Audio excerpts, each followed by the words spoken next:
श्री गणेशाय नमः। गणपति गणेश काटो कलेश। विष्णु भगवान की जय। कार्तिक मास महात्म 15वां अध्याय। देव ऋषि नारद जी से राजा पृथु ने पूछा, हे देव ऋषि, तब दैत्यराज ने क्या किया, वह सब मुझे विस्तार पूर्वक सुनाइए। देव ऋषि नारद बोले, उसके चले जाने पर जलंधर ने अपने राहु नामक दूत को बुलाकर कैलाश पर जाने की आज्ञा दी और कहा कि वहां पर एक जटाधारी शंभु नामक योगी रहता है, उससे मेरा ऐश्वर्य कहकर उसकी सर्वांग सुंदरी भामनी को मेरे लिए मांग लाओ। तब उन वचनों को सुनकर वह दूत शिव के स्थान पर पहुंचा, परंतु नंदी ने उसे सभा के भीतर नहीं जाने दिया। तब वह अपनी उग्रता से शिव की सभा में चला गया और शिव ने के आगे बैठकर उनकी आज्ञा ले वह सब संदेश कह सुनाया जो कि दैत्यराज ने कहा था। फिर तो उस राहु नामक दूत के ऐसा कहते ही भगवान शूल पानी के आगे पृथ्वी फोड़कर एक शब्द वाला पुरुष प्रकट हो गया, जिसका सिंह के समान मुख था और जो के मानो दूसरा नरसिंह था। वह दौड़कर राहु को खाने चला। राहु बड़े जोर से भागा, परंतु उस पुरुष ने उसको पकड़ लिया। उसने शिव की शरण ले अपनी रक्षा मांगी। शिव जी ने उस पुरुष से राहु को छोड़ देने के लिए कहा। तब उसने कहा कि मुझे बड़े जोर की भूख लगी है, मैं क्या खाऊं। महेश्वरी ने कहा, यदि तुझे भूख लगी है तो शीघ्र ही अपने हाथ पैरों का मांस भक्षण कर ले। शिव जी की आज्ञा से वह पुरुष शीघ्र ही अपने हाथों और पैरों का मांस भक्षण कर गया। अब केवल उसका सिर मात्र शेष रह गया। तब उसका ऐसा कृत्य देखकर शिवजी ने प्रसन्न होकर उसको अपना आज्ञा पालक जानकर उसे अपना परम प्रिय गण बना लिया और कहा कि मेरी पूजा के समय अब तेरी भी सदैव पूजा होती रहेगी और जो तेरी पूजा नहीं करेंगे वह मेरे प्रिय नहीं होंगे। शिवजी से ऐसा वर पाकर उस पुरुष को बड़ी प्रसन्नता हुई। उस दिन से वह शिवजी के द्वार पर स्वाकृति मुख नामक गण होकर स्थिर रहने लगा। 15वां अध्याय समाप्त। विष्णु भगवान की जय। ओम नमो भगवते वासुदेवाय नमः। 16वां अध्याय। राजा पृथु ने कहा, हे नारद जी, यह तो आपने महाप्रभु शंकर की बड़ी अद्भुत कथा सुनाई है। कृपा कर आप यह बतलाइए कि उस समय राहु उस पुरुष से छूटकर कहाँ गया। देव ऋषि नारद जी ने कहा, उससे छूटने पर वह बर्बर नाम से विख्यात हो गया और मानो नया जन्म पाकर उसने अपने आप को धन्य माना तथा वह धीरे धीरे जलंधर के पास गया। वहां जाकर उसने शंकर जी की चेष्टा कही। उसे सुनकर दैत्यराज को बड़ा क्रोध आया और उसने सब दैत्यों को सेना सजाने की आज्ञा दी। काल नेमी और शुंभ निशुंभ आदि सभी महाबली दैत्य तैयार होने लगे। एक से एक महाबली दैत्य करोड़ों की संख्या में निकलकर युद्ध के लिए तैयार हो गए। महाप्रतापी सिंधु पुत्र शिवजी से युद्ध के लिए निकला। उसके आगे महर्षि शुक्र और छिन्न सिर राहु हुआ।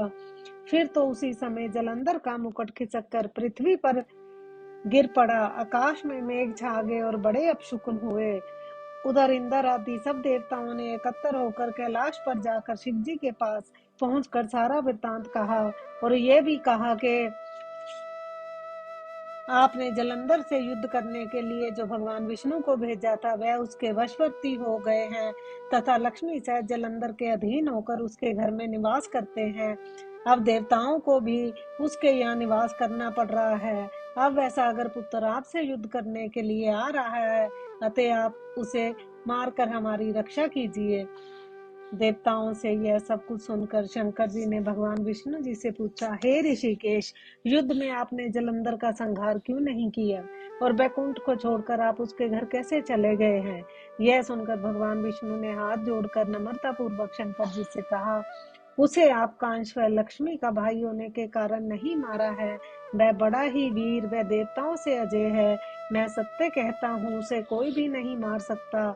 इस पर मैंने मुग्ध होकर स्वयं उसके घर में रहने का वर दे दिया और इसी कारण मैं उसके घर में रहता हूँ। शंकर जी बोले, हे सूर्यवर विष्णु, आप ये क्या कहते हैं। उस दैत्य जलंधर को मैं अवश्य मारूंगा, इसमें कुछ भी संदेह नहीं है।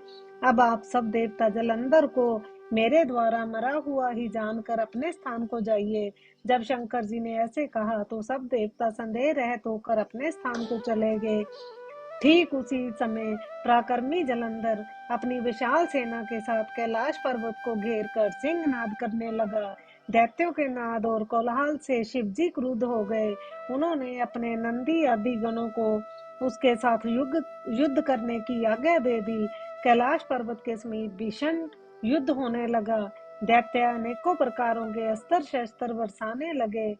भेरी, मृदंग, शंख और तीरों, हाथी, घोड़ों और रथों के शब्द से पृथ्वी कांपने लगी। युद्ध में कटकर मरे हुए हाथी, घोड़े और पैदलों का पहाड़ सा लग गया, जिससे कि युद्ध भूमि और भी अगम्य हो गई। दैत्यों के आचार्य शुक्राचार्य जी अपने मृत संजीवनी विद्या से सब दैत्यों को जिलाने लगे।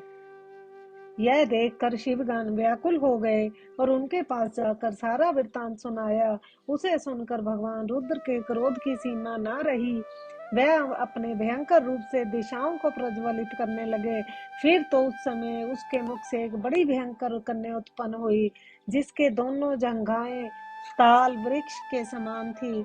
वह युद्ध भूमि में जाकर सब असुरों का चर्बन करने लगी। तब युद्ध भूमि में इस प्रकार विचरते हुए वह शुक्राचार्य जी के समीप पहुंची और उन्हें शीघ्र ही अपने उदर में गुप्त कर लिया। फिर स्वयं भी अंतर ध्यान हो गई। शुक्राचार्य जी के गुप्त हो जाने से दैत्यों का मुख मलिन पड़ गया और वह युद्ध भूमि छोड़कर भाग गए। इस पर उसके शुंभ निशुंभ और काल नेमी आदि सेनापतियों ने अपने भागते हुए वीरों को रोककर शिवगणों पर बड़ा भारी कठिन प्रहार करना आरंभ करा। और ऐसा ही शिव जी के नंदी आदि वीर गणों ने भी, जिनमें गणेश और स्वामी कार्तिकेय भी थे, अपने गणों को रोककर दैत्यों से भीषण युद्ध करना आरंभ किया। 16वां अध्याय समाप्त। विष्णु भगवान की जय। ओम नमो भगवते वासुदेवाय नमः। ओम नमो भगवते वासुदेवाय नमः।